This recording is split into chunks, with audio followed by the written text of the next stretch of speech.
happy Wednesday. Yes. We made it halfway through the week. Halfway through. I'm Brittany Weir. I'm Jasmine Gray. We've got a lot of cool stories coming up for you guys today in today's sprint, including this one right here. You know, we got to tease something that's happening later in the show.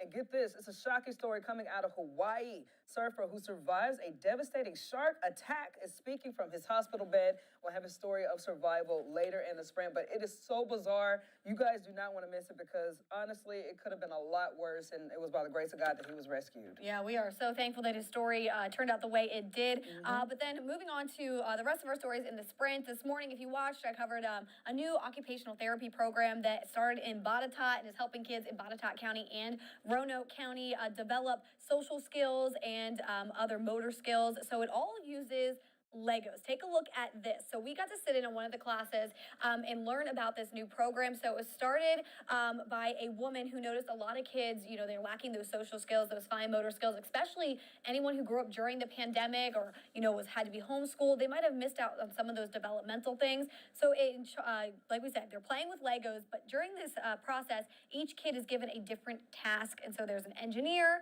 there's a builder, there's a supplier. And so each task requires a different part of the Lego. So one kid is looking at the pictures and the directions and speaking to the other kids on what they need to build. The other one is getting the right Legos from the bin. And then the third kid is putting it all together so they create a final project. And all in all, it's fun and play, but you know, they're working on their social skills. I came up with the social groups to get kids involved in talking to one another, taking instruction from one another, being able to look somebody in the eye and say, good morning, how are you? Which can be really hard for autistic kids, any type of special needs children, and also these kids that are growing up in the COVID setting. So that was Jamie Walker, who is the creator of OT Tough Kids. She is the one that helps lead most of those classes. And something else they also have there is life skills classes that they're starting. So learning how to cook, learning how to apply for jobs, preparing for interviews, all those things that you might not necessarily learn in the classroom. Yeah. So if you want more information, we have that full article available for you on our website. That's so cool because as a kid, I played with Legos. And I remember I used to watch my sister do Lego, you know, building in period. Like, I think that is very therapeutic, you know, and it helps you literally process of eliminate different pieces and stuff. So the fact that they're having these kids do it as a team building exercise, I think that helps a lot. And the kids don't want to necessarily maybe work on these skills, but they just see it as building Legos and they don't even realize what's happening. And I think that's the cool part too. Yes, definitely. Now, speaking of teams, get this, Virginia Tech female athletics, both past and present, celebrating the progress of women's sports in Title IX. Speakers included Ann Jones-Thompson and Lynn Jones-Krulich. I apologize if I said her name wrong, but the first female athletes to be put on scholarship at the university. Also, when speaking of history, some of the Virginia Tech women's basketball team shared their thoughts on the progress of Title IX. And while there has been progress in the past 50 years, their hope is for more. Former Virginia Tech volleyball player Lisa Carlish says it's not about comparing females to males.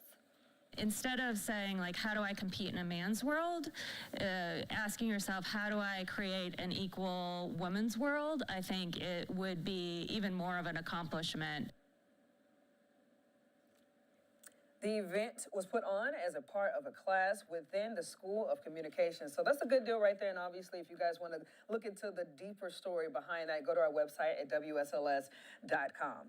Now, here's a project that we do this every year, and it's that time of year with American Red Cross and WSLS 10. We recognize the local heroes, recognized for whatever they're doing, whether it's a life-saving situation, an act of courage. And this year, the nonprofit is trying to do something to where the heroes in 2020 and 2022, they weren't able to accept their awards physically. They all had to do it virtually. So this is kind of a reflection back on here are some of the heroes that they're looking at. And today's hero that we're talking about is the third hero.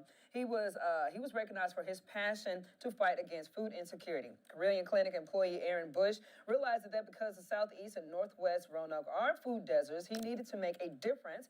He did so by planting a peaceful little farm right in the middle of one Southeast Roanoke neighborhood.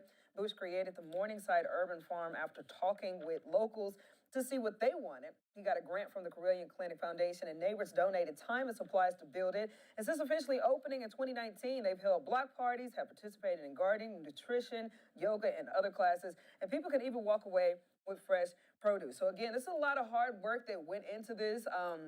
And again, this is what the American Red Cross is recognizing him today as the American Red Cross's 2020 Community Impact Hero. Now, there's going to be a big banquet where people are actually going to be in person this year. It's coming up on the 20th. I'm actually emceeing it. So I'm excited to meet these local heroes and see, the impact they've had in our communities. Yeah, I love that. I love a little like urban farm that, community members, maybe they need something. Right, or, right. Like they have more opportunities because of this man. And Exactly. I think that's a really great thing to be celebrated. Exactly. Yeah, and everyone will have a fun time with you being the MC there. I'm sure they'll be excited to meet you. So it'll be a blast. I'll be very well behaved, but I'm gonna also party with them You'll because have it's a good deal. It's a good deal, man. It's a Celebrating. celebration. Alrighty. Well, guys, if you need to see something beautiful today, stop, look at your screens. We've got a great story for you. This winter record-breaking storms have brought plenty of misery to the state of California, but now all that snow and rain has created an unexpected, beautiful surprise this spring. Take a look. It's an incredible explosion of wildflowers are popping up all over the Golden State, known among locals as the super bloom, says crowds are gathering to see the flowers everywhere, except they didn't bloom where they were supposed to this year. There are actually virtually no blooms in the actual state park Poppy Reserve. So that isn't stopping, though, people from showing up to the fields, off the beaten path, along almost every road leading to the reserve. Crowds are finding the flowers to fill their senses. And, of course, those social media feeds, you got to take advantage of it, get those pictures. Exactly. Experts said that the last super bloom was 2019 and the result of regular series of soaking rains, which California definitely also had this year. So, again, it's one of those things where they're dealing with a lot of tough things in the aftermath of all the storms and stuff they've had to deal with. But at least they got this beautiful sight, to see that at the end of the day, look, there's always hope. I look at it as a hopeful kind of like symbolic deal. It's kind of one of those things like, you get through the winter, the cold, and the spring is, like you said, like new life, new beginnings. Yep. That's kind of what this reminds me of, and it's absolutely gorgeous. We were seeing some people getting their pictures, posting it on social media as well. Kind of like the rainbow after the flood. Yeah, amen. Look, I was like, girl, don't get biblical on me. I'm about to go. But no, that's exactly what I was thinking. It's gorgeous to look at. We have some good news to tell you guys about now. Meteorologist Chris Michaels is going to join us soon to give us the weather, but this is a story that he was working on and very excited about. Cave Spring graduate will serve as director of NOAA's National Hurricane Center. His name is Mike Brennan, says that it was an experience here at home that thrusted him into the career as a tropical weather expert. I think back to my childhood in Southwest Virginia, and heavy rainfall and flooding was probably the biggest thing I recall. The 1985 flood.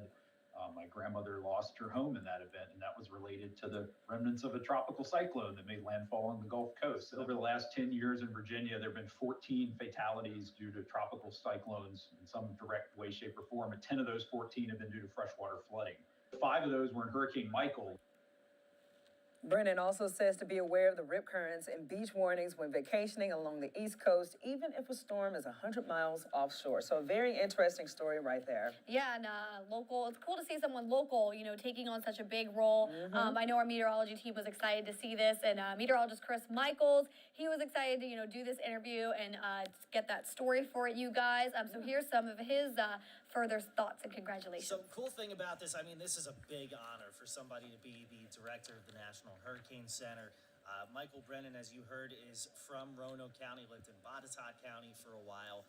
His experiences helping shape his career path, and he's the perfect guy for the job. He's been with the National Hurricane Center for the past 15 years. He was talking about how the past few years he's learned a ton just with all the tropical activity we've had. So best of luck to Michael in this new position. Now, from the tropics to our home, things look nice and calm here today. Beautiful. Lots of sunshine again. We're in the low to mid 70s in the NRV, upper 70s in the Highlands, and about 80 to 83 degrees elsewhere. Will be even warmer heading into tomorrow. Have a great Wednesday, guys. I'll see you tomorrow morning on The Spring.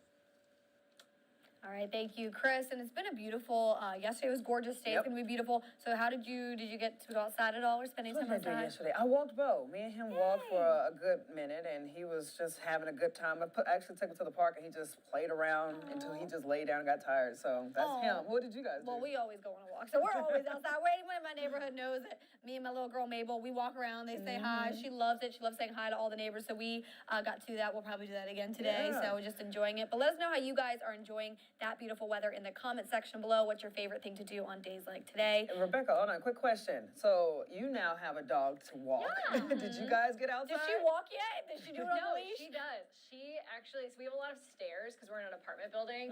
And so at first, she didn't know how to handle stairs and she didn't know like how to go up them or how to go down them. But then in the last 3 weeks, she's like bounding up the stairs. Oh. And sometimes her little head moves faster than her legs, and so she'll hit her head on the next step. Oh my goodness. But then she just like shakes it off and she's like Good going back girl. at it.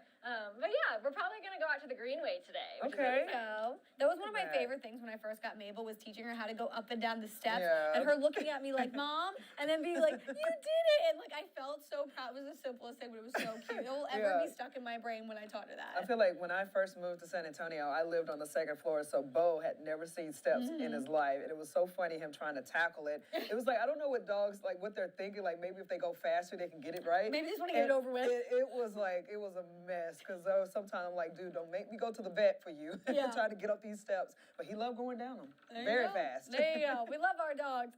All right, well, moving on to an update on a local event that is happening here in Southwest Virginia. The 42nd annual Chance Crawford Benefit Softball Tournament has been shifted to Botetourt County. The tournament is usually held at the James Moyer Complex in Salem, but renovations are still ongoing.